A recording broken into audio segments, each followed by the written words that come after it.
So for everyone who joined, we muted you and turned your video off on purpose. Also, there is no chat. This is also on purpose because now there will be the part where kind of three of us talking about the subject, which is the title of this meetup. And then at the end of this meetup, we will enable everyone to talk, basically to ask questions and to see where we're going later on. Maxim, Nikita? Yeah, thank you. Could you unmute, both of you, could you unmute yourselves?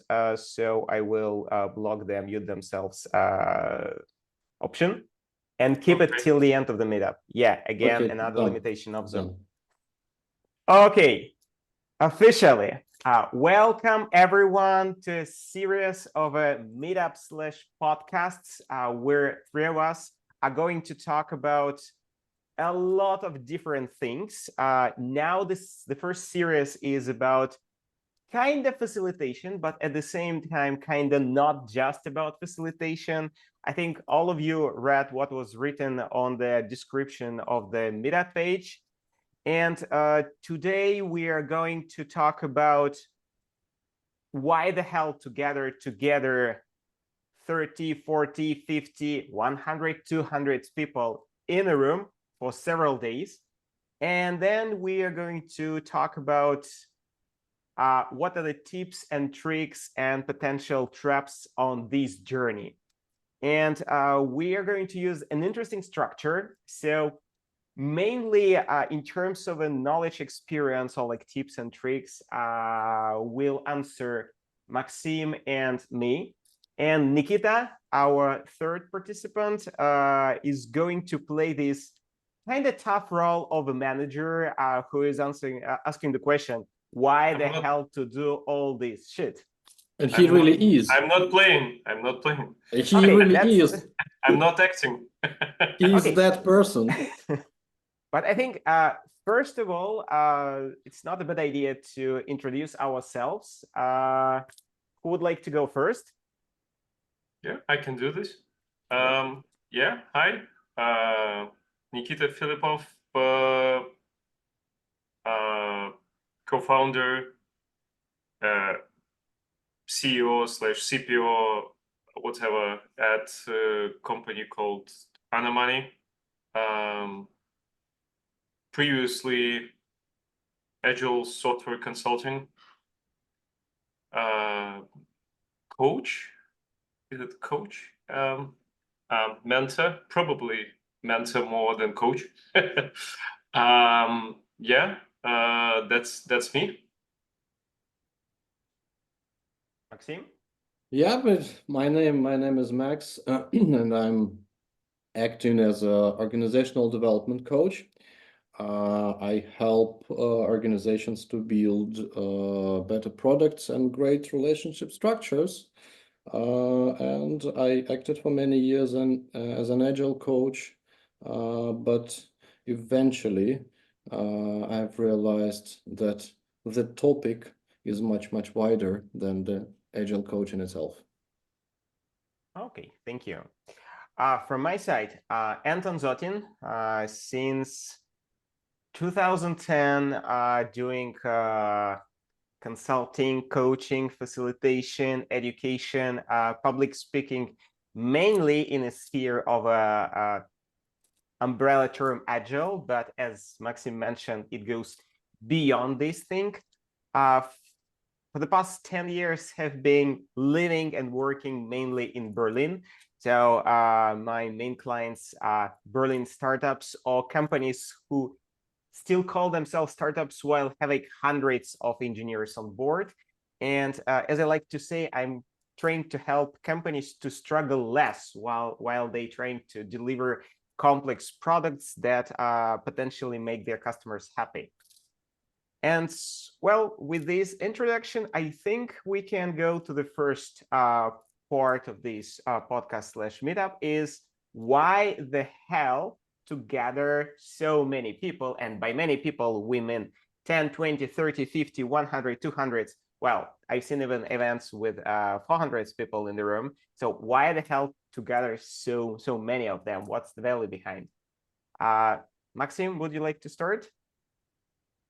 I was thinking of probably giving the mic to Nikita at first, because it is his questions and his outlines that matter of why the hell the one of the founders of the company, one of the key managers of the company, may want to have like thousands of man hours spent on people in one room somewhere out of the office for several days.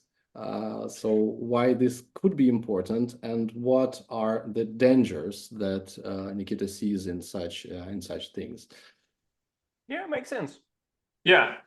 So first of all, obviously, I do understand what's the kind of I mean, like, how to say it? I do understand what's the value behind. The issue is that, it's always clear when you kind of outside of the box, like but if you are kind of inside and you basically see that you are underperforming, and basically need this kind of 2-3 days to get the release done, to run the campaign, to finalize some kind of analytical project to kind of get more insights. So that's the kind of it's hard to sell to yourself, especially when you see how your not yours, but your kind of a company's bank account depleting slowly every month. And you're shortening your kind of a lifetime basically, and that in this position you're just questioning yourself, like, hey, is that the good time?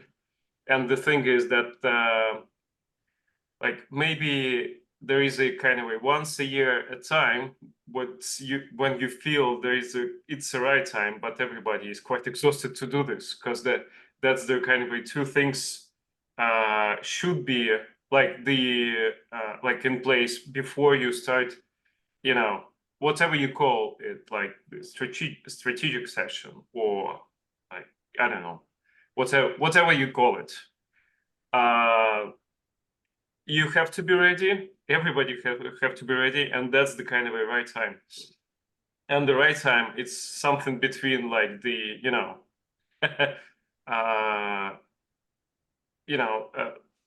something like there is not a kind of a gale conditions in the on the market, which is always a gale conditions on the market basically.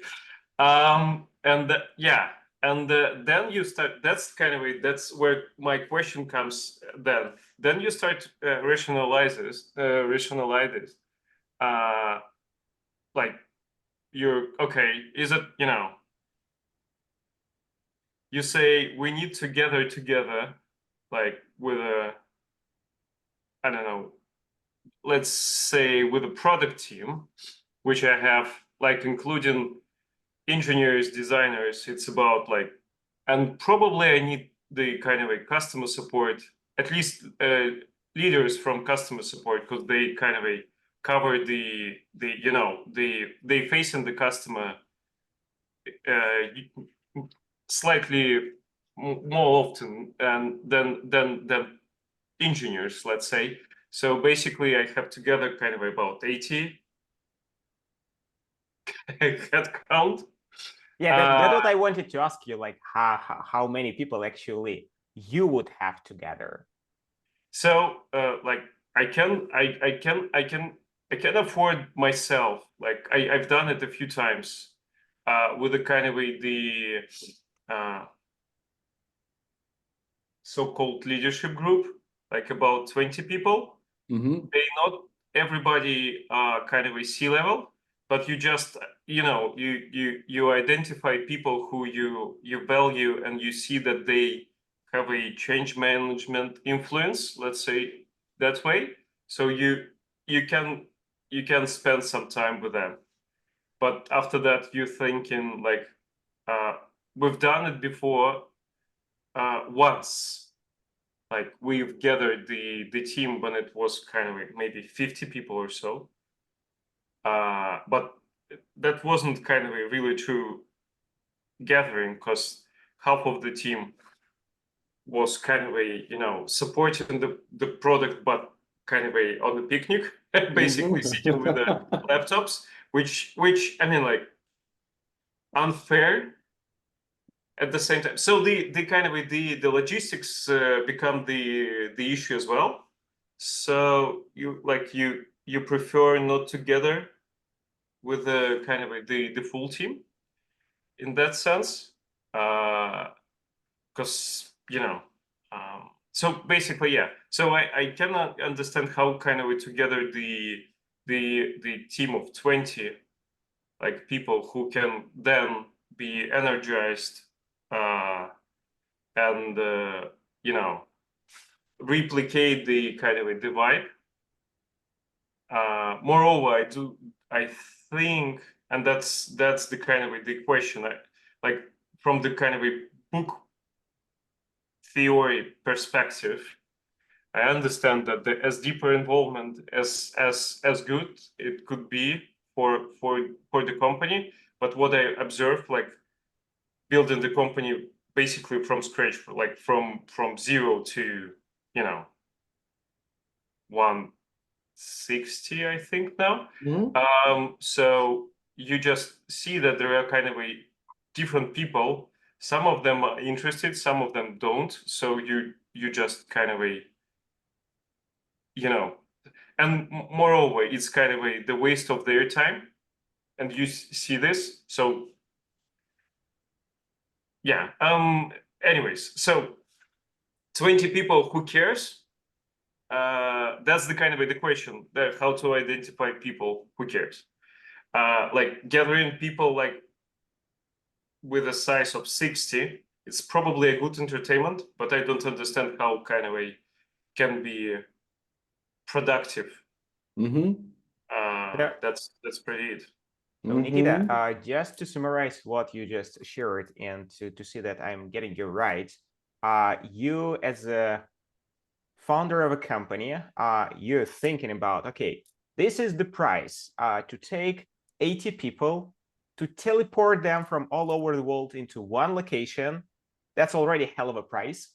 Also, the amount of time to orchestrate all these teleportations, and then for 3 days, basically pause what is assumed as work, so they don't work. They rather do something like this kind of a picnic, and then like for this price, what kind of value I can get, and at the same time, how the hell to make it productive. Yeah. So the first of all, like gathering, that's the kind of a.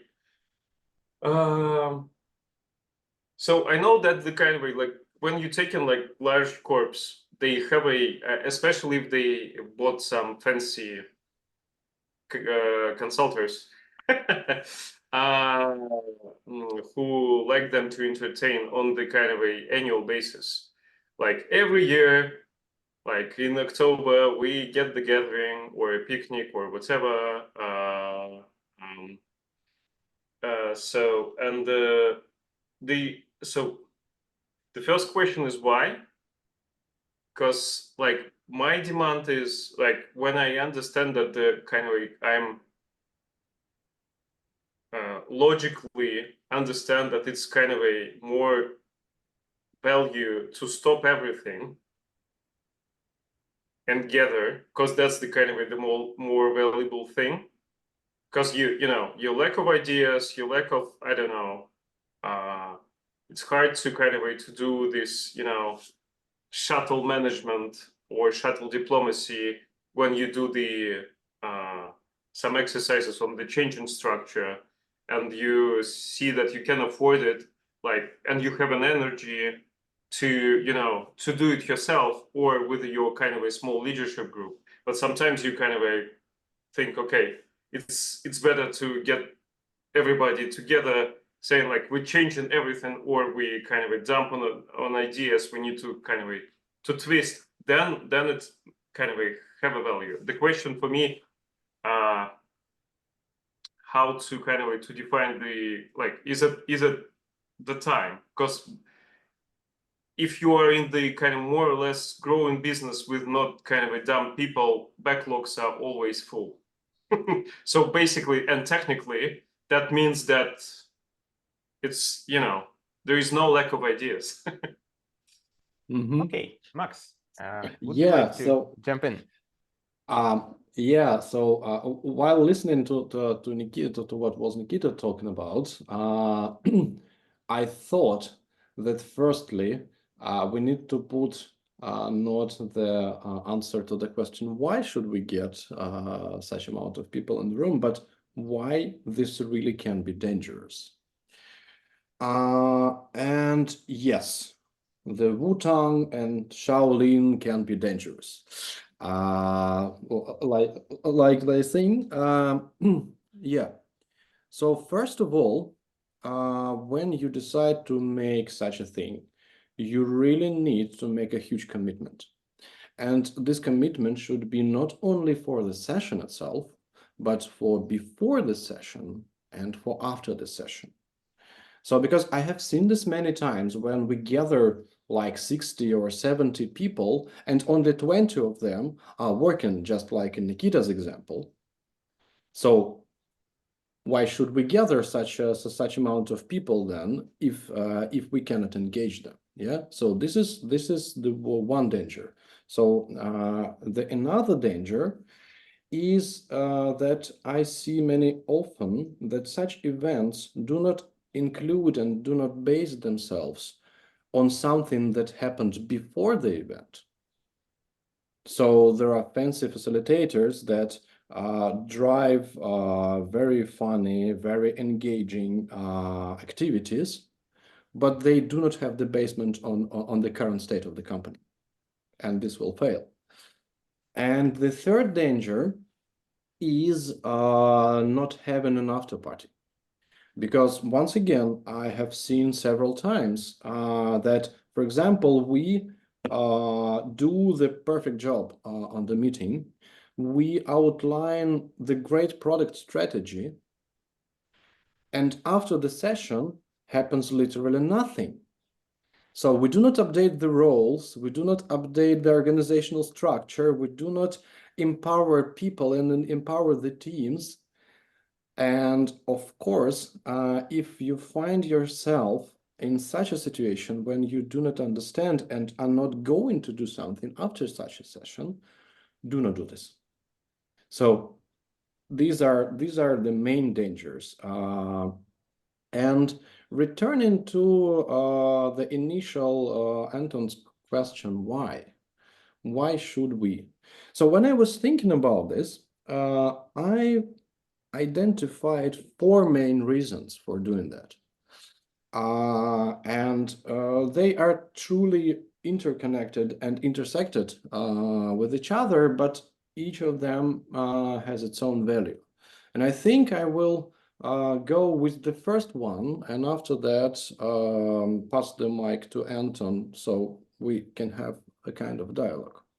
So the first reason, I usually call it summoning the social network to the light side of the force. So most of us keep working in companies with purely functional development. So we have functional silos in the company, and the synchronization in the company is really bad. So usually when I'm running the scanning sessions in the organizations in my organizational development project, I ask everybody a question. So what impedes the development of the whole company from your point of view? And I ask this question to different roles in the company. And what I usually hear is different form of the same pattern. We have a real lack of synchronization across the company.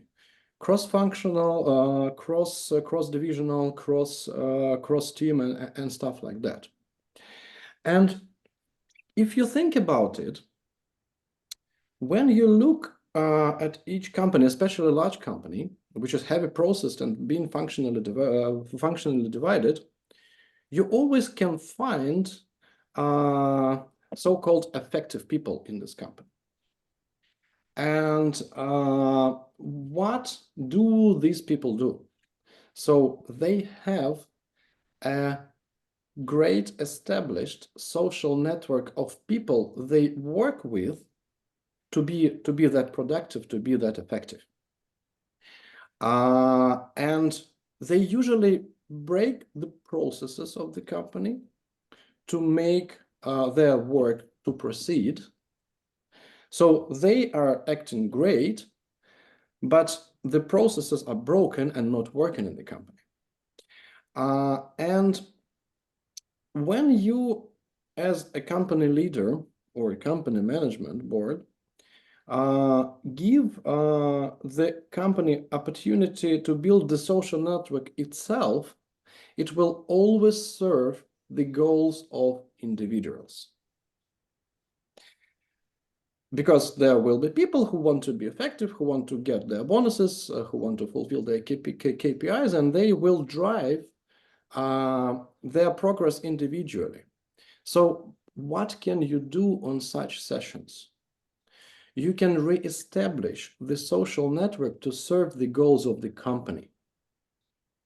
Because when you gather, for example, all the top and middle management in one room, in one space for several days, and you give them an opportunity to talk about the assets and problems of the company, they hear each other and they outline and generate what they can do to proceed with the company development. They re-establish the social network in the company, which will serve the goals of the company.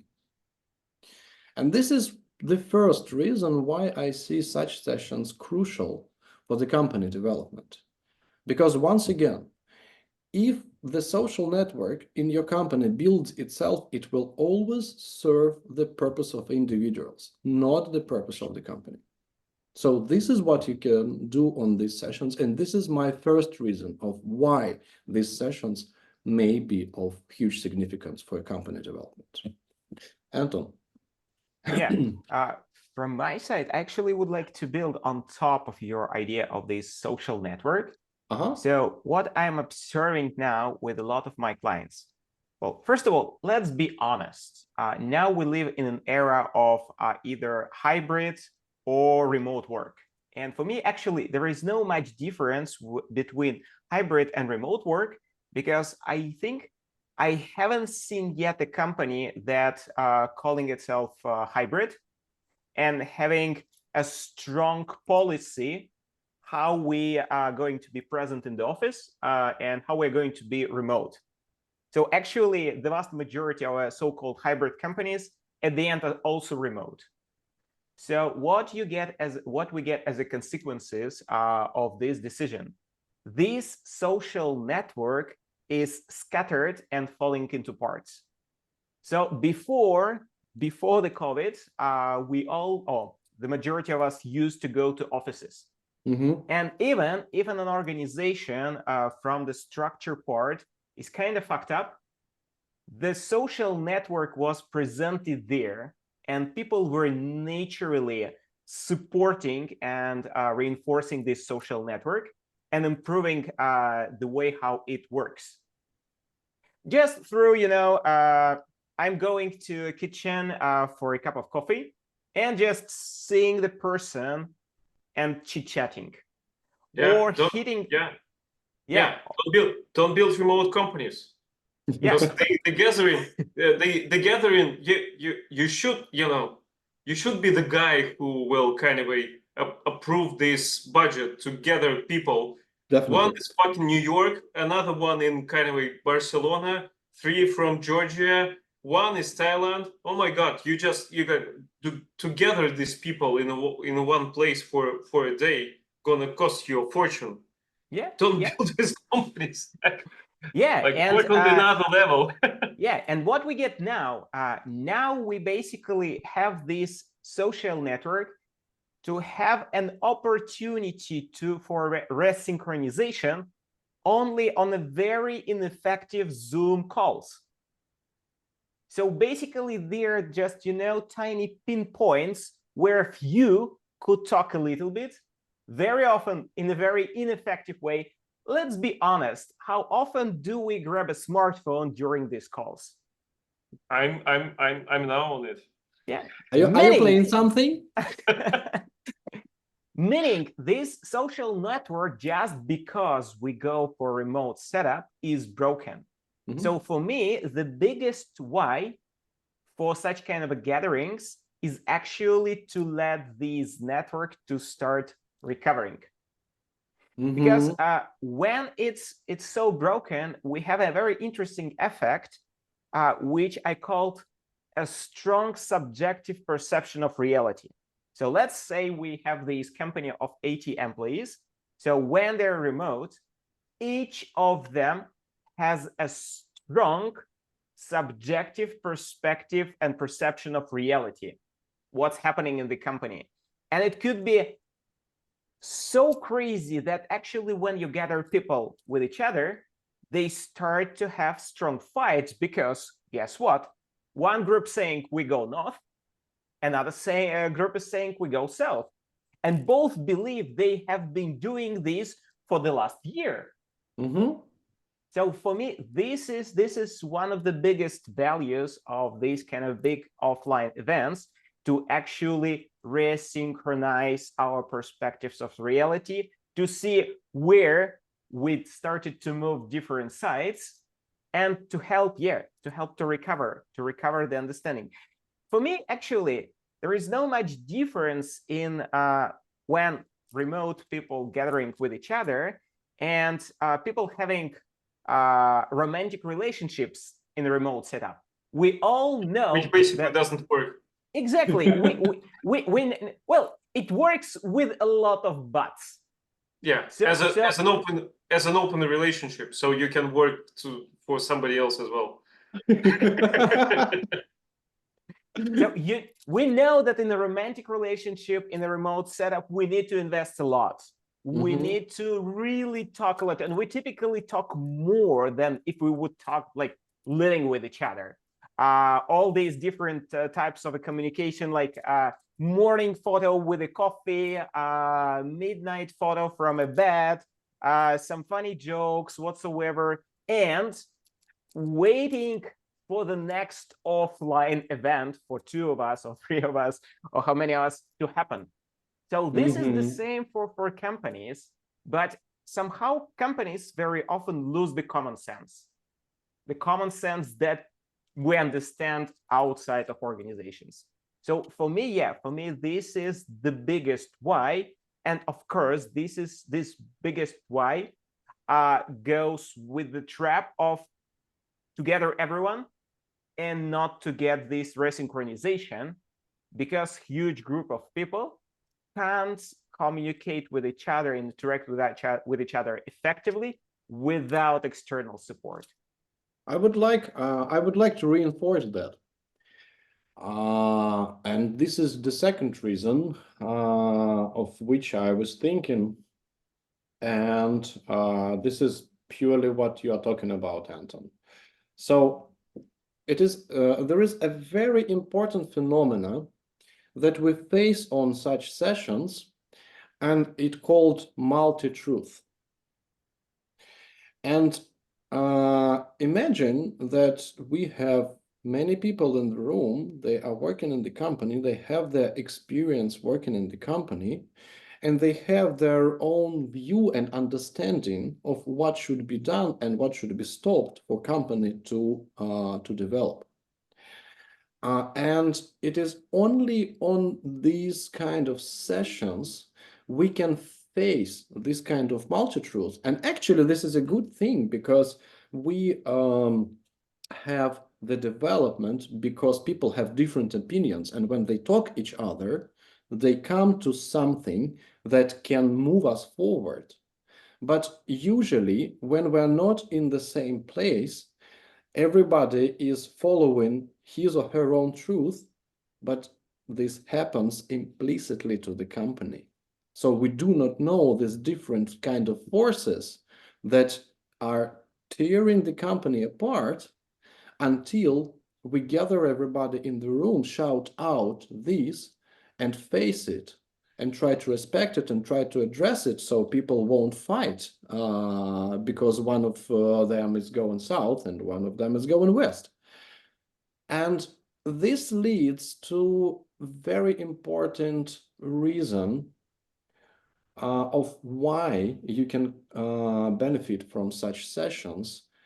And this is building shared understanding. Wait, guys. So there are kind of like you. I mean, being the kind of the hybrid mixed breed of I do understand what you're saying, but like my kind of a day-to-day routine says like you are basically detached from reality. Yeah, I mean, you're saying about like yeah, people are selfish. They kind of they work for their own benefits, which is fine. They fight, which is fine. No, fine, because the that's the kind of a meritocracy process, I would say. Like there are kind of some people who kind of more effective, and I don't feel bad in terms of like, okay, that's the kind of the opportunities. Somebody make the effective network of doing the kind of the stuff they want to do. Like if this guy understands the kind of that he kind of quite connected to the like basically 2-3 business goals, like not goals but metrics, which are quite interconnected. You want to have a kind of the bigger share of the market pie, or you want to kind of you want to get a kind of a better monetization, or you want to fix some kind of a retention issue with your service, whatever. And if you find the kind of way to like improving this metrics, who gives a fuck? Yeah. Yeah. So in that sense, why I should kind of that like you sounds like okay, let's build the kind of the socialism where everybody is rebalanced, holding hands, and kind of not fighting. No, fighting is good. I mean, Yeah, and I was actually talking about this. But there are different strengths of such streams. And what I was talking about, Nikita, while I fully agree with what you say, so I like that people are different. I like that people are fighting, because when they're fighting, they find something that both of them were not thinking about, and this drives company forward. Yeah, I really believe. What I wanted to point here is that sometimes the different streams are become so of much power and so of much strength that you start losing the company moving forward. okay, And this is the what you place. and then your kind of your recipe, your remedy is like let's gather together. Yes. Okay. And later I will provide one of the examples of enormous resistance to the new strategy that was like aligned with the cost of half of the day. Yeah. Why don't you think that's the kind of the dysfunction of the kind of a leadership group, basically? Because I don't I know. don't understand from some time like what I've seen from Mhm. my kind of a like it's not the kind of a long story, but the but still kind of a almost 7 years. So basically, you get silos to optimize something. So you reach the kind of the local optimum, then you coming back and saying like, okay, now we kind of now we go not vertically but horizontally. So you're rebuilding teams until it works, and you kind of in kind of all the time in these dynamics of doing things like you're optimizing the local discipline or expertise which is Uh-huh. needed to I don't know, you invest in I don't know, AI, LLMs, whatever. So basically, you're building the kind of the maybe it's feature team. I'm not saying that it's a component team or it's a kind of a division, but it's focused on the kind of a, elaborating the expertise. It gains the expertise. You bring you have the value from it. After that, you see that it's not connected to the company enough. So you rebuild the team. You that's fine. But that's the kind of the subject to like It's not a 10, problem, 20, Nikita. 10, 20 people, like for the size of the company of like 200, 300. It's not a problem. I'm a phenomenon-based guy. So, and what is important to me on such sessions is to identify whether there are different streams that tear in the company apart or not. And if they That's are, fine. Why I I can should find. gather anyway. I'm just saying, like, let's gather less. I don't say that you don't you should not Yeah. So people. So that's totally that's that's the kind totally of idea. another thing. Okay, so you have a people. They should be pay well with all upsides. They are kind of that's why they are in the leadership group. And if it's happening, that's the kind of a dysfunction of the head rather than legs or hands. So why I should gather kind of a like, okay, I have a leadership group of 25 people, and there is a kind of a rest of like the intellectual core, let's go that way, like 60 more. And you say like, let's gather all together. I'm saying like, whoa, whoa, whoa, whoa, let's kind of gather with a smaller. Why should gather kind of with a larger group? If it sounds on the managerial level.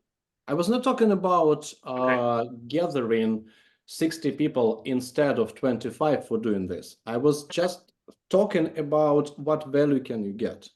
And there is one more thing, which we have discussed with you a lot when talking about when we were talking and preparing our training about the product strategy. And I like your saying that the acceptance criteria of good product strategy is that you do not need to put effort into managing the alignment inside the company.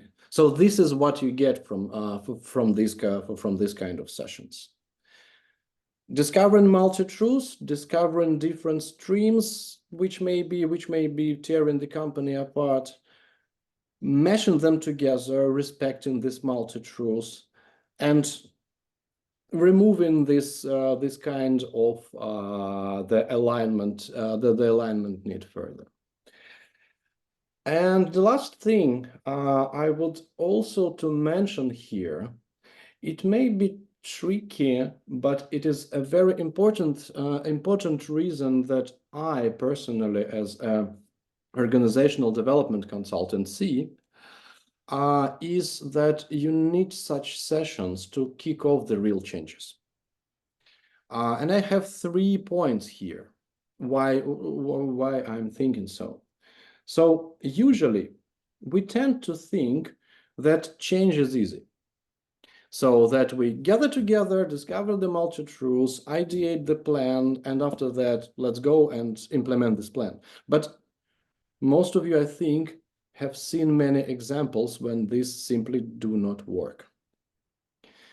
Why is that? The nature of change is multidimensional. And having a plan for changes, which definitely can be addressed on such sessions, is only one thing that we need to do here. The other 2 things, and I will not discover a new continent here for everybody. The other 2 things is working with the resistance and reinforcing the impact of people who will implement these changes. So these 2 things happen really rare. The first one about the resistance. So if you want to change something, you will definitely face the resistance. This is according to the laws of nature. And even if to remember Craig Larman, he has this special law of organizations, that every organization, especially the large one, will do most to retain its status quo. It will resist the change. And this is the nature of organization. So, and on such sessions, we can find such resistance. We can surface it, discuss it, and understand what may be done with this kind of resistance. And I will provide one of the examples later here. And the last thing is the impact. Most often when I work with the companies, I face the phenomena of managers' helplessness. Everybody is aware of what needs to be done to be better in the company, but they cannot do this because they do not have enough impact on the company. And what we need to address on such sessions and later on is how to develop the impact of these persons who were strong enough and courage enough to propose something, but today they do not have the impact on the company, on the system, on the processes to implement this. So this is why I think that one of main reasons of having such large events is to work with the resistance and work with the impact reinforcement of people in the company to make changes feasible. So this is probably the last important thing from my side, just to make things shorter. But yeah. Yeah, a very small comment from my side. Actually, I noticed this comment from Nikita about like 20 people leadership team gathering vs the whole company gathering. I would say that both of them are important. It's not that we do the whole company gathering instead of leadership team gathering. I would say that leadership team has to meet regularly. This is a hygiene level. This is like you basically you wash your hands. But if we are talking about the whole company, what is very important is that on a scale of the overall company, there are so many topics that are typically not discussed on the leadership team level, which is important to reveal, to synchronize everyone around that, and at the same time, basically to let leadership team to get from the top of the ivory tower to make this fucking go see, and to actually understand, observe these interesting stories. Yeah, and with that, I would like to pass the mic to Nikita. All right. That kind of that's the, I mean,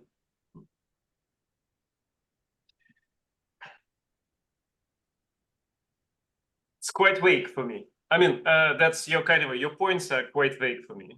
They're like, you know, let's gather together for the good of the public good, which is a undefiable thing in that sense. But the question is, like, okay, so like okay, even for my company, which is not the worst case, I mean, in terms of like, you know, the all horizontal flat management structure, blah blah blah, still kind of a subject to, you know, how not kind of a to spend, you know, the kind of a lot but still kind of keep doing this. Like for me, like at least once a year, I'm definitely participating in some kind of a, like, let's talk for 2-3 days with a leadership group. But my personal goal is kind of so that people can reproduce it on the kind of in the company after that, because the goal is to kind of to make this type of sessions like all around the kind of in different circles, because it's like it's a kind of a geography issue, it's a kind of the collocation issue, if you like, because the first showstopper to gather it, like the question is when is the time and how to make it inexpensive, and the issue is that the kind of it's basically trigger based from the like from me or CEO, like okay, that's the time. But this is a kind, as I said, like that's the kind of the combination of, you know, when you see that's the kind of the only thing that you have to do now. It doesn't look like the, you know, gym routine exercise, I would say. And and the question is, should it be the kind of this type of routine, or there should be a kind of a sequence of triggers that says that like this is a time, but it's not the kind of this is an annual gathering of the company, blah blah blah. Because every time when you have this kind of a recurrency, it deprecates the meeting, whatever the meeting you have. Like, and that's, by the way, the same kind of could be from the for daily stand-up as well. Like if you do like every day without like you're forgetting why you're doing this, that's the same kind of on the managerial level. So basically the question is what the frequency and how to make it inexpensive. Yeah.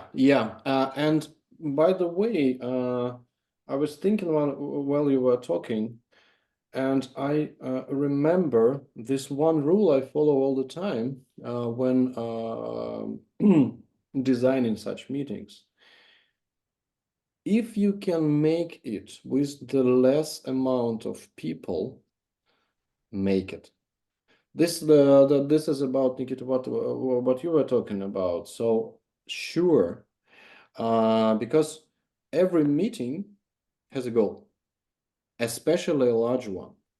And if you, as a mean for achieving this goal, need to have many people, like 60, do it. But if you can do it with the less amount of people, for example, with just a management team of 20 to 25 people, reduce the amount. Do not engage the people. Let them have grill or stuff like that. So do not waste their time, because they will not forget it.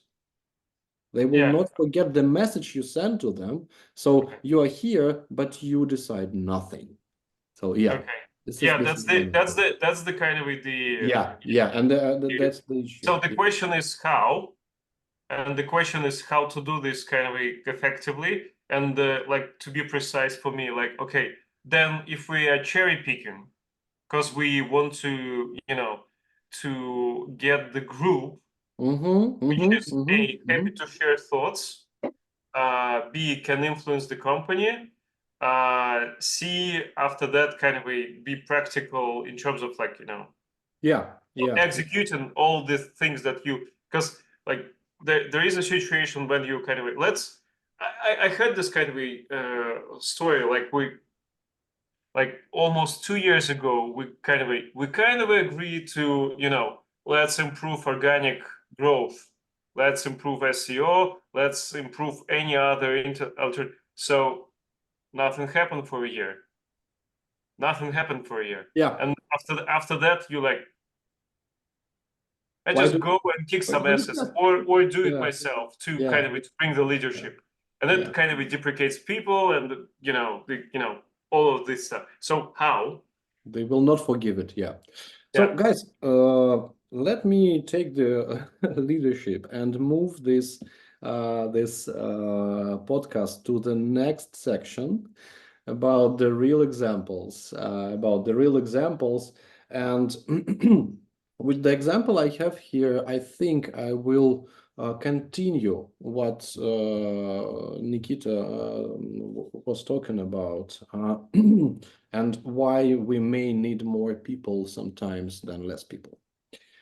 I had a story where one of my clients, a pretty large company, they have acquired another company. So they have acquired the company, they performed the financial and other kind of assessments, and they have elaborated the new strategy, business and product strategy for developing this company. And the strategy was really good.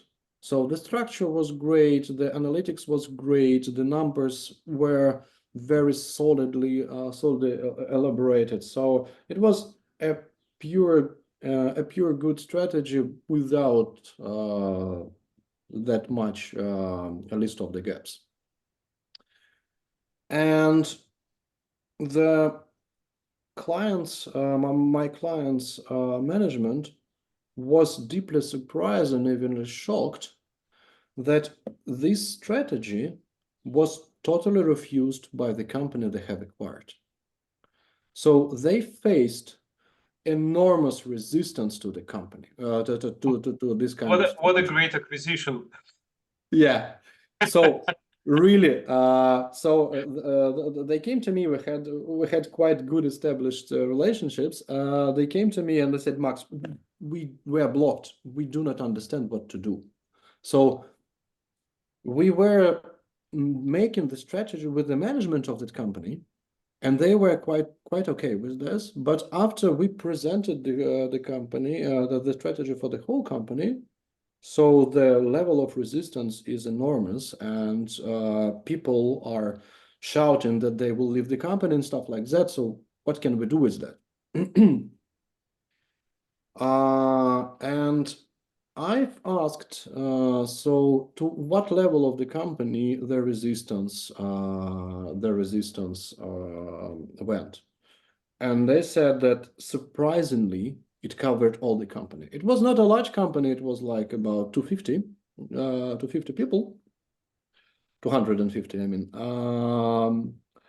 and I asked to point out the top middle management and the team leader management. So, and we have around 60 people of these roles. And I asked 2 days from my client to have with these people to discuss the strategy. And they were surprised a bit because they said, what to discuss? We have already elaborated the strategy. We need to do something with the people to implement it. And I said, so believe me, just give me 2 days with these people. And it really was impossible to do it with the smaller management team because the level of resistance was on the team level in the organization. And I did very simple thing with them. And it really spent just half day on that from this 2-day session. And I asked them to build a timeline of significant events happening in the organizations since its beginning. People were shocked a bit. So who cares what happened 13 years ago? Why do you do this? But they slowly started building the timeline. They built a timeline. They shared it across the group of 60 people. And after that, I asked them to discuss the patterns they can see in the company, in the old company that have been acquired by my client's company. And I can't quite remember who was it, CEO or CFO, but it was one of the founders who during these discussions, with a great surprise, stopped me and asked me to pass the mic to him. I said, okay, what do you want to tell about? And he told that, guys, I'm looking at this picture and I start remembering that it was 6 years ago when we discovered that we cannot develop this company by ourselves anymore. We do not understand how to develop it. We do not understand how to go further with our business. We were stuck 6 years ago, and the company was bought 1 year ago. And at this point, the whole resistance that there were in the company just gone in 1 second. In psychology, they call it the theory of paradoxical change. And it states that we change ourselves not when we want to change, but when we accept who we are now. And this is what was performed in this group for resistance to drop itself off. And after that, of course, we went to investigate in the strategy, to identifying the good things and bad things that may happen with implementing the strategy. So after that, I started to build upon this lowered resistance to owning the strategy by this group of people. So, and after 2 days, we had the situation, well, it was not the strategy provided by the big brother, but it was the strategy that was understood by everybody in the company. So they even distributed the accountabilities, they updated the roles in the company to fulfill the strategy.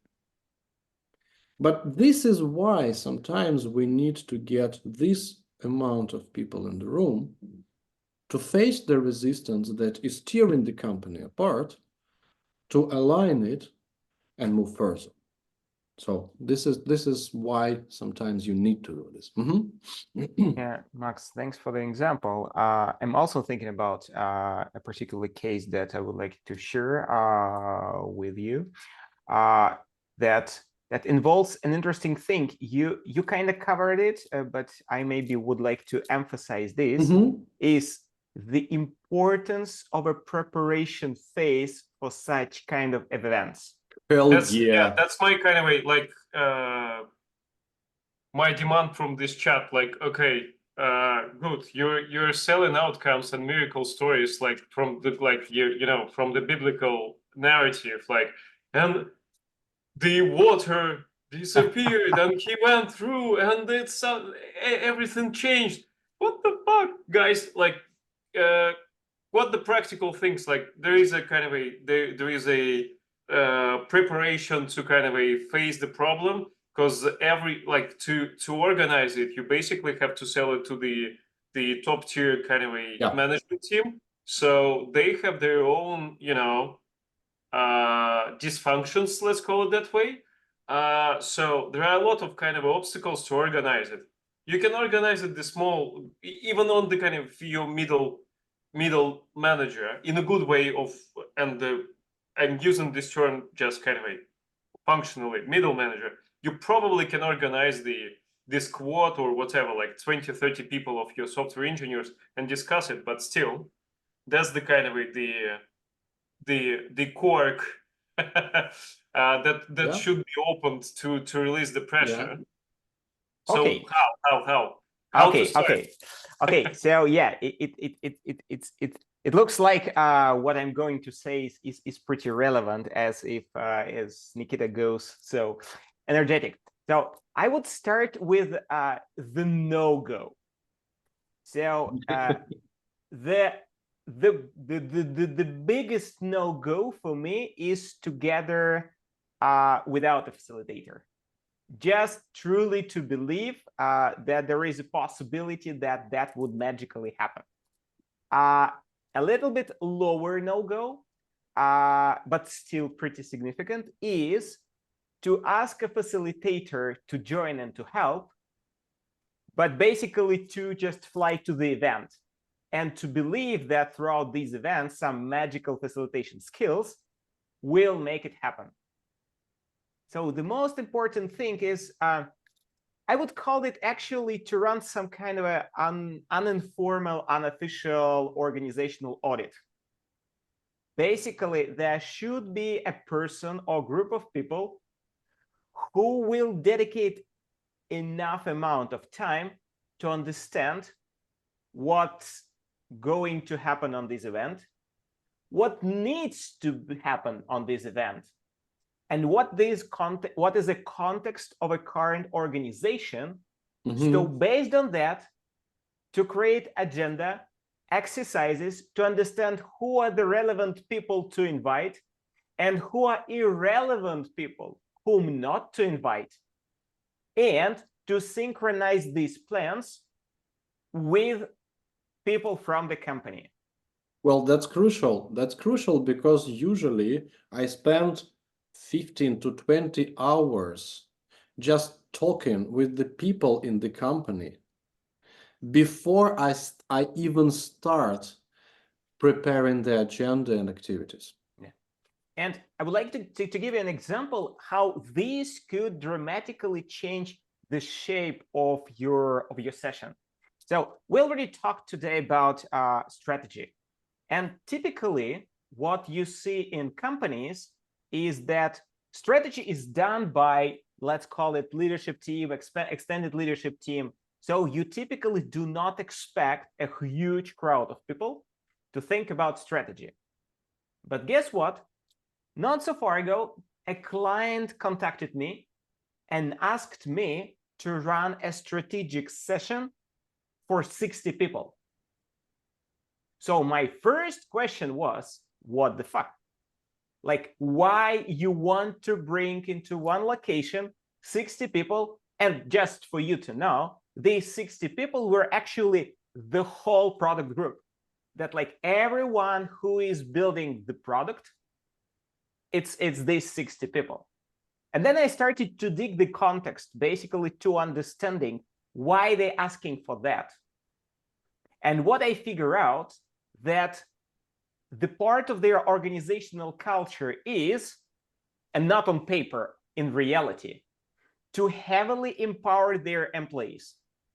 They literally follow mantra, we hire the best, and don't tell them what to do. For that, they have been benefiting heavily, obviously, for years, building cool products, being a successful business.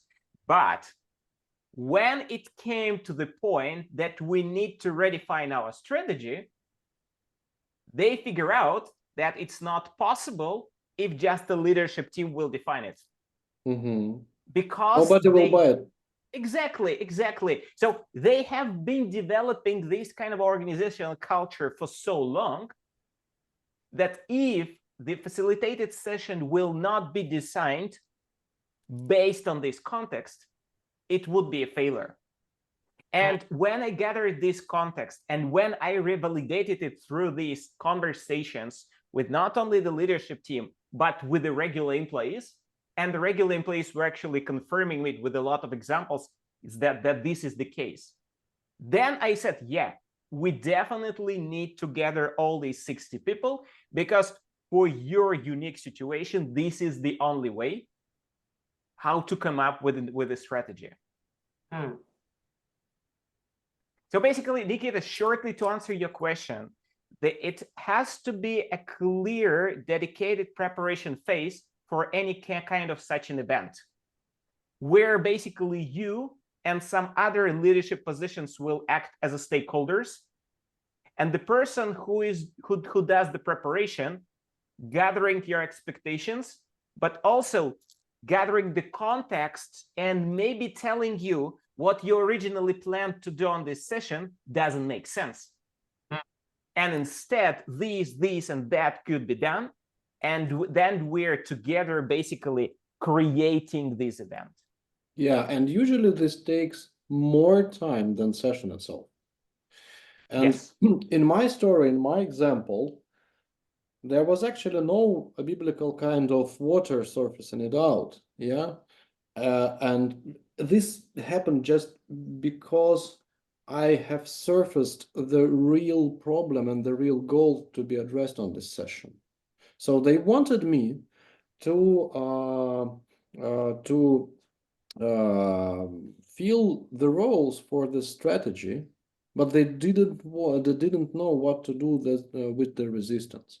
And for me as a facilitator and as a person who was responsible for the results of that space, yeah, it was important to identify the source of resistance, because you cannot work with the resistance if you do not identify the source of it, to enable the organization to move forward,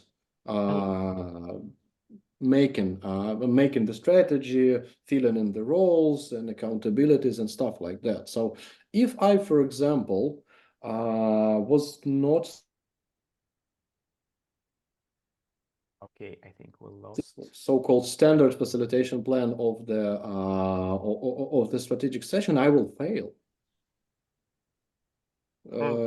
Because I would not address the main point that was happening here. Yeah. Want to say something? So the question is like, when is the right time though? Because that's the, I mean, Yeah. because that's the kind of the second bit of kind of creating an energy. Because if you are not doing like there are kind of a good and bad things. Like when we're talking about, for instance, the engineering processes, which we are like the basic agile processes, right? The price is high. So the magic of Scrum framework, like historically, so that's the kind of a no-brainer.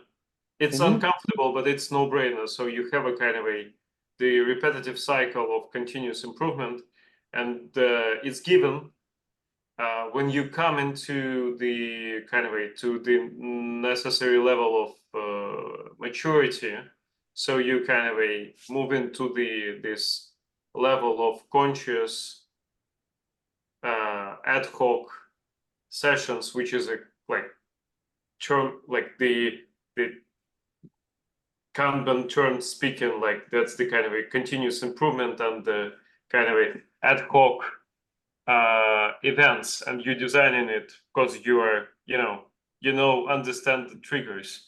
But that's the kind of a thing, as I said, like it's expensive. It's expensive.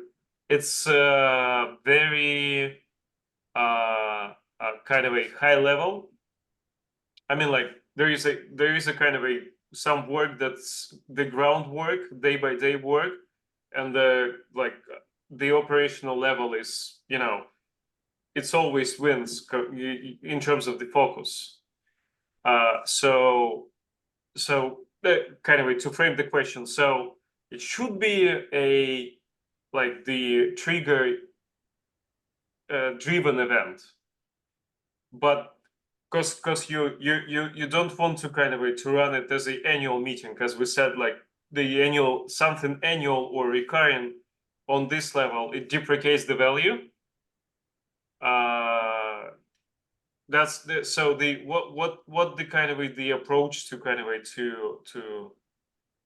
to embed the process of it, like to be sure that okay, that's the time So to run this.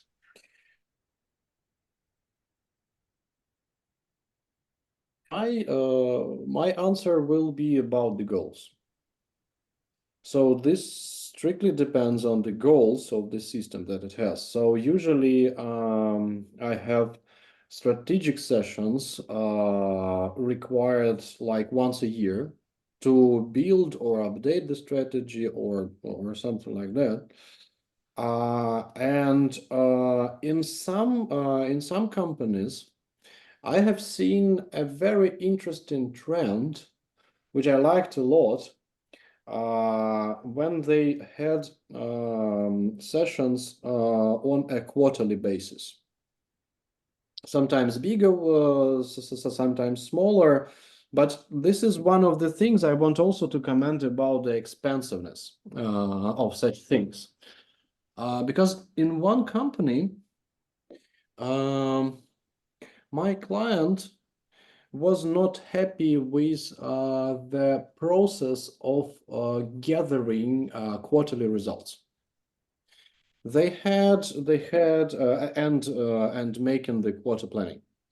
So they had like 5 weeks long process of gathering the results of the previous quarter and planning the next quarter, and it was like a staged one that had a timeline of 5 weeks each quarter. And when we calculated how much time employees spent on this are spending quarterly on this process, we were shocked, because it was much longer than to gather all these people in this room for 2 days on a quarterly basis. And when we discovered this, we had established light process of gathering the ideas for the next quarter. And we established the quarterly 2-day offsite for concluding the previous quarter and planning the next one. And when we say that these kinds of meetings are expensive, we really need to calculate how much time do we spend? What is the price we are paying for these processes now? So this is That's the just good a point. real I mean, like if you like on the philosophical level, that's fine. But from the practical point of view, the like let's assume I want to hire you, and that's the kind of way. And I'm saying like, guys, help me. And you probably gonna ask me what do you need to kind of way to sell it inside the company. And my question would be like, can you help me to calculate how many synchronization and routinely calls I will get rid of, so that people just can silently do the job but still be in the flow of the kind of whatever you call it, product strategy, the goal of the company, the main constraint, whatever. That's the kind of a good point. But nobody comes and say like, okay, give me your calendar. and after that saying like, okay, this bullshit, this bullshit, this bullshit, this bullshit. So we're taking all this time, kind of a condensing it in kind of a I don't know, 3 days gathering. Don't want to call it workshop because it's a kind of a quite a painful word for my co-founder. So he just kind of has a itchy feeling when he hears workshop and design thinking. So anyways, gathering, and that's how we kind of rationalize how we kind of replace it. That's the kind of a good thing to have. But nobody talks that way. Yeah, this is exactly what I'm paid for. Because every time I join the company or join the client, I do not know what I will do there, because I do not know the root causes of I do not know the problems of this company, and I do not know the root causes of these problems. So, and what I do is I start investigating everything that impedes the business value delivery. So I have no other glasses on my eyes. So I start to investigate every fucking reason that impedes the business value delivery process in the company. If this is meetings, okay, I will work with meetings, and I will go to you and to other people, look to your calendars, and I will point out, why is this meeting? Why this meeting? Why this meeting? If it's relationship side, I will run things to improve the relationships between people, because they usually also break the business value delivery process. If I see that the problems are in the discovery process, I will go and force people to educate product owners to establish a solid product strategy and stuff like that. I do not know what I will work with when I join the company. And this is exactly what I'm paid for, because I do not charge my clients for something they do not need. Max, thanks. Actually, I would like to basically to give the same answer, but in different wordings. I think this is what you just shared illustrates a big difference when you either hire a pure facilitator, Yeah, or you hire a person who possesses at the same time facilitation skills and organizational development skills. Because if you ask a pure facilitator to come, he will think about how to help you achieve the goal you're asking this facilitator for. If the person possesses organizational development skills, this person does an organizational audit unofficially, informally, but basically reading the context. And based on this context, this person could tell you, you asked me to run a strategic session. Guess what? You don't need a strategic session. You need another thing. And to give you a very clear example, 2 years ago, I worked with a small startup here in Berlin, and it was in the initiation phase. There were 5 co-founders scattered actually across Europe, and they came to me not asking for a facilitated session. They asked me for like the whole organizational development support, where I can suggest them what to do and what don't. And while we were discussing different approaches, I said that I would suggest them, instead of heavy processes, a lot of micro synchronizations in Zoom calls, to meet regularly for a weekend in Berlin. And I said, we will start with meeting every 3 weeks, and we'll see how it goes. Actually, after 3 weeks rounds, they told me that these 3 weeks is barely enough for them not to lose the focus and not to basically go into the shadow land of we don't know what we're doing with each other. Mm-hmm. And with this proposal, based on the overall observation and talking with them, what's their ultimate goal in this story, I was able to propose them how to basically skip nearly all processes, nearly all things, nearly all heavy email threads, and all this takes time. Instead of that, it's just every 3 weeks for a weekend, we're hanging out in Berlin. And these were the 2 focused days for them to work.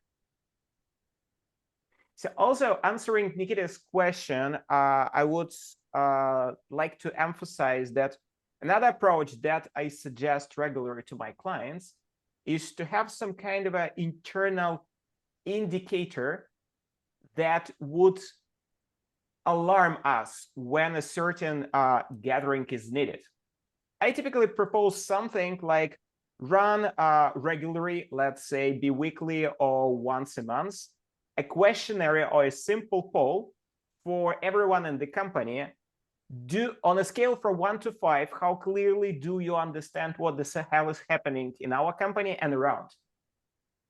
And based on that, you could actually organize a session before there will be some problems which will reactively trigger such an event.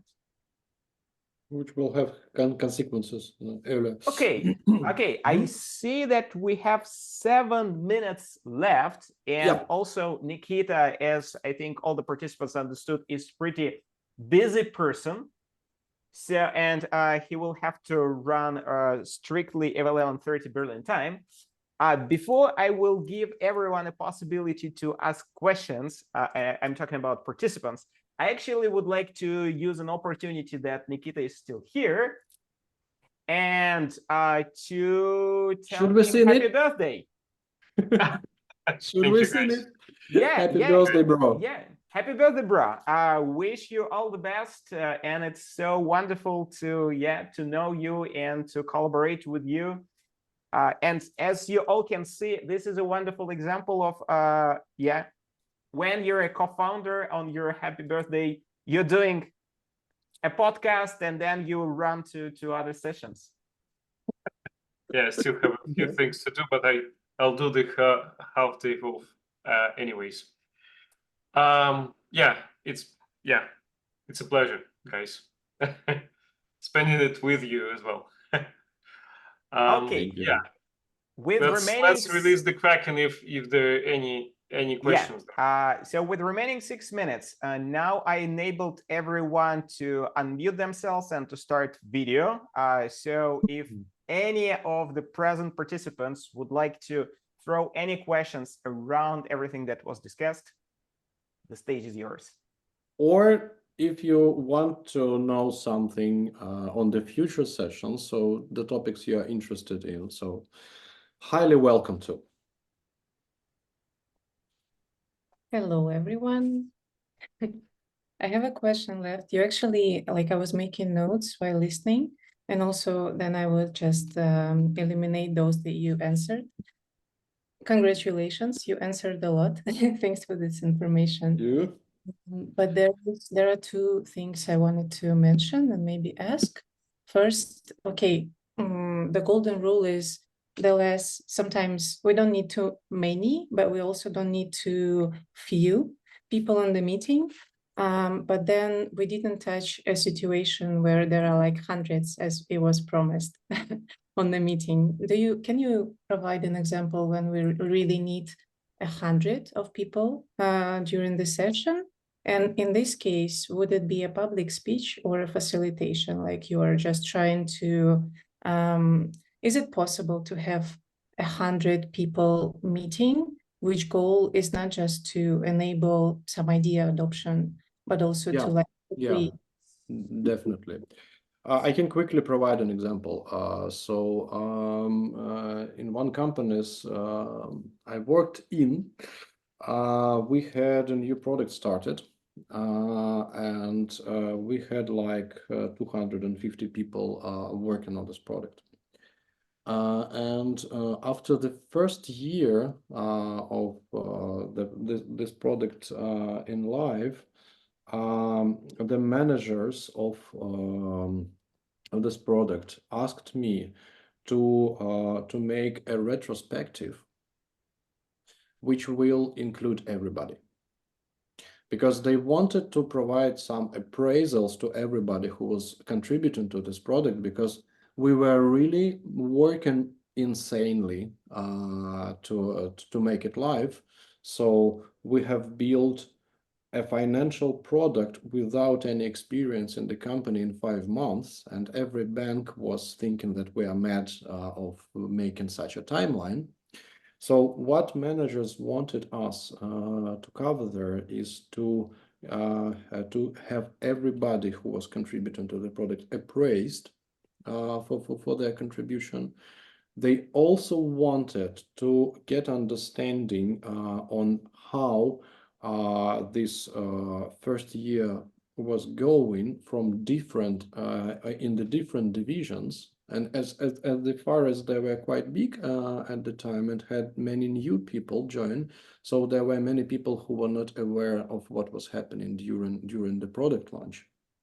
So building a shared understanding. And also they wanted to get the problems from all the levels of the company to address them in the new strategy.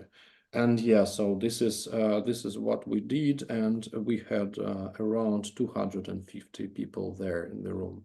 So basically, there is no magic in doing something like that.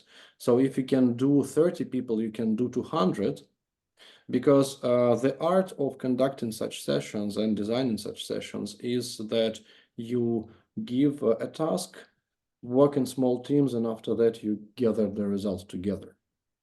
So the hardest part is what we were discussing previously. So you need to have clear goals, you need to have the understanding of the context and stuff like that. But yeah, there are times when you need to gather such amount of people. Yeah, I think as I would like also to jump in to answer this question. To give another example, there was a client of mine, and like the overall company was around 200 employees, and they were doing great. They were building an awesome product until a very surprising, and that was a very bad surprise, when basically the market where their product was changed dramatically in a day, because one big player decided to invade this market with an absolutely different pricing model. So basically, company, in a glimpse of an eye, got into a situation where they can't do what they were doing before anymore. And like the amount of time where they could do something is very short.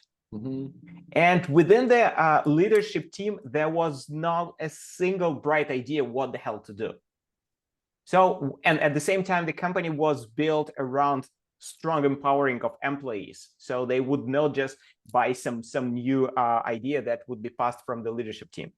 So what we had to do a mixture of brainstorms, investigations, researches, and kind of startup laboratory hackathon mixed together, basically within 3 days, to give an answer to the question, what the hell we are going to do to survive?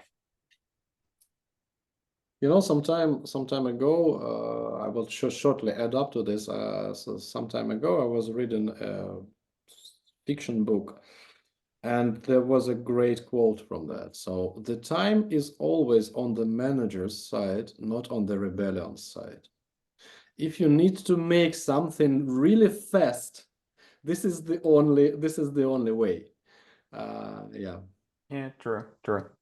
Okay, I think we still have time for 2 more questions, comments, feelings, emotions. Let us have it. Anyone would like to jump in? Hi, last Nikita is gone, but I have question.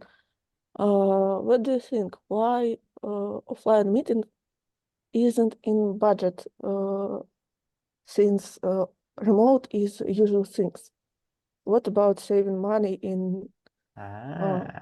Yes. Nice one. I will like Max. Can I jump in first? Sure. So, well, the tricky part is that remote first is now kind of hype, and still a huge hype. And companies still think that they could save money. Guess what? People that have been working in this setup before this hype, or even before Corona, they know that remote is actually not saving you money, because you get a lot of problems with miscommunication, misalignment, with the broken social network that we were talking about. And guess what? Even if we take a look even further to the past, around 2004, so 20 years ago, if I'm not mistaken, one of the creators of Agile Manifesto, Alistair Coburn, wrote a book which is literally called Agile Software Development.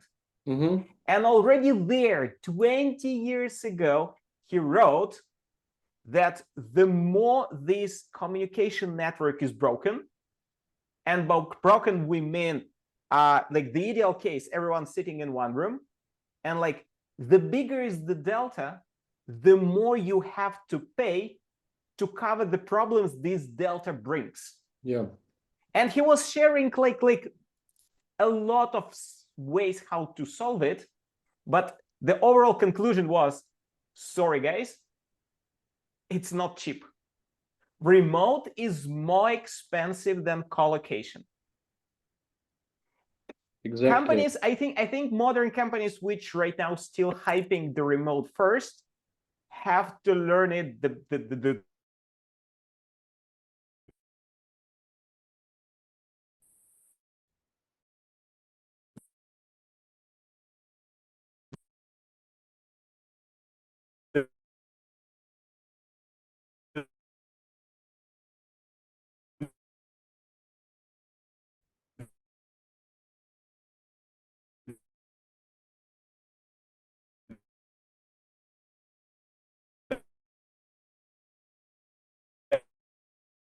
that way?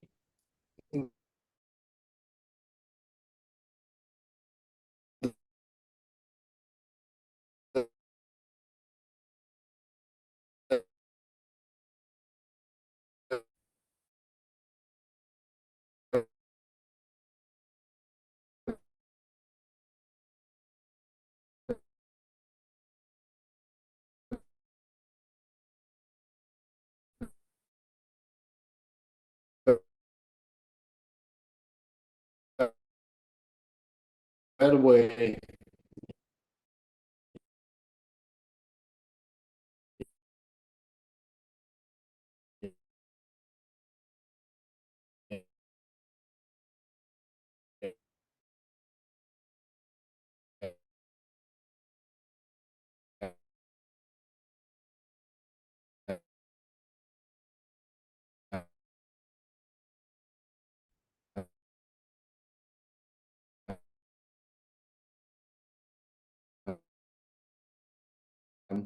yeah.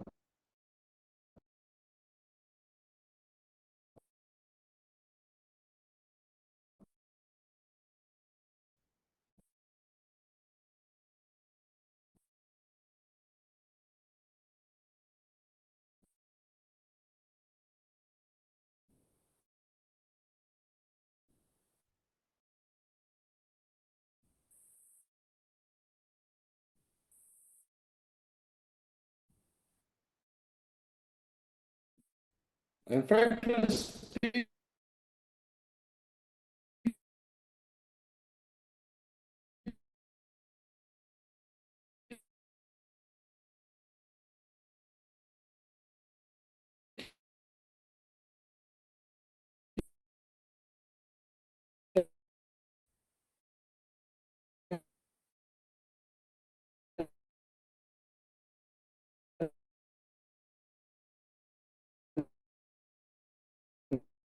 I do not face any problems for last 2 years when asking for having an offsite session. So because this is something that has already integrated into the company's DNA, even if they try to save some budget. Just when we start talking about I need all these people in the room, I very rarely face the resistance to that. Just providing couple of arguments. So, yeah, but I fully will reinforce that remote is much expensive, more expensive than collocated work. And after the Alistair Cockburn, there was also a great book called Remote. Yeah.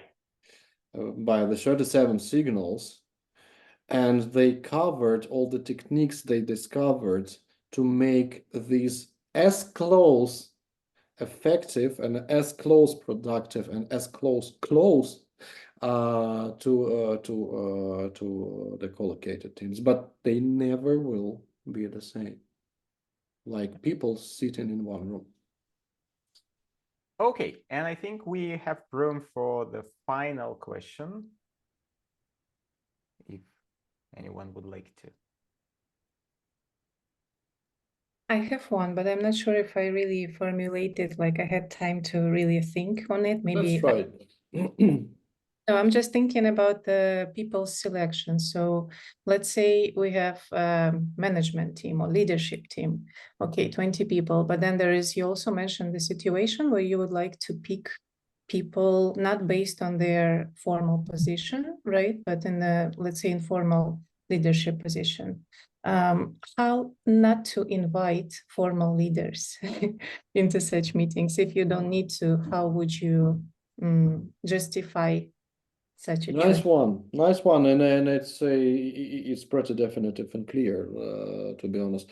So first of all, what I usually do is during the interviews with the customer, with the facilitation customer, and when with some people who definitely will be there, I ask them about the opinion leaders on the topics we will cover in the agenda of that meeting. And here here is the first part of approach for understanding who should be there. The second part is the goal. So because if we cut the goal, then we cut the participants. If we enlarge the goal, then most likely we will enlarge the number of participants we need. And regarding the formal leaders, we cannot not include them. But what I usually do with them is I have some kind of guidelines for their participation, and I explicitly discuss these guidelines with them. For example, if we have an open talk, then I will ask the formal leader to talk the last one, not the first one, and stuff like that. So yes, this is how I usually cover this. Just a short comment on top. I would agree with everything that you, Max, shared. There is one very simple technique, and you can Google it easily. There are questionnaires that could help you to find a so-called informal influencers within your organization. And they typically look like whom you will talk to first if you need help, or whom you will go and work with on a new initiative, this kind of thing. And there is like a set of questions, and you just send this questionnaire for entire organization or for the part of organization. But there is one pitfall with that. Because if your leadership team is ego sensitive, you could, from time to time, to get result where there is not a single person from the leadership team that is presented there. Yeah. I've seen that, and that could drive interesting reactions. One funny thing I have remembered of is that I had a pretty long project of changing the process architecture, and on every single meeting where the top manager from their side was involved, we had a special rule to be followed that nobody will be fired as a result of this meeting. Nice one. Yeah. So, and Okay. each and every time when he joined the room, so the rule was switched on. Okay, I think on this positive note, we already over the original schedule. So I would like to say thank you for everyone who joined this meetup/podcast. The video, I see that it's recorded, so it will be published. So thank you everyone for coming, and if you provide to us feedback and what you would like to hear in the next episodes, please reach us through any means of communication. Besides that, wish you a wonderful day and still decent amount of week. And yeah, thank you. Thank you for joining. See you next time. Bye. Bye-bye.